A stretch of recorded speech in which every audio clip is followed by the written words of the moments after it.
জীবন নিয়ে খুব ছোট কিন্তু এফেক্টিভ একটা ফ্যাক্ট শেয়ার করি, শুনুন। ধরুন আপনি একটা বক্সের মধ্যে 3টা প্লেট ঢুকাতে চাচ্ছেন। এখানে সমস্যা হলো প্লেটগুলো বড় বড় আর বক্সটা তুলনায় অনেক ছোট।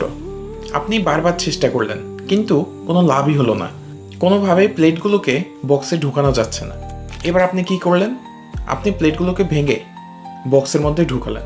প্লেটগুলোকে ভাঙার ফলে সবগুলো প্লেট বক্সের মধ্যে সুন্দরভাবে ঢুকে গেল। এখানে সমস্যাটা কোথায় জানেন?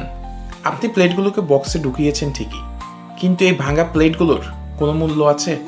শুধুমাত্র বক্সে ফিট হওয়ার জন্য প্লেটগুলো তার সমস্ত মূল্যই বিসর্জন দিয়ে দিয়েছে। আর ঠিক এই জিনিসটাই হয় আমাদের জীবনের সাথে। যখন আমরা অন্যের জীবনের সাথে নিজেদেরকে ফিট করতে চাই, তারা হয়তো তাদের জীবনে আমাদেরকে জায়গা দিতে চায় না। বক্সের মতো ছোট এবং এই সংকীর্ণ মনে আমরা জোরপূর্বক জায়গা নিতে গিয়ে নিজেদেরকে প্লেটের মতো ভেঙে ফেলি। তখন আমরা ফিট হই ঠিকই, কিন্তু ফিট হওয়ার সাথে সাথে আমরা মূল্যহীন হয়ে যাই।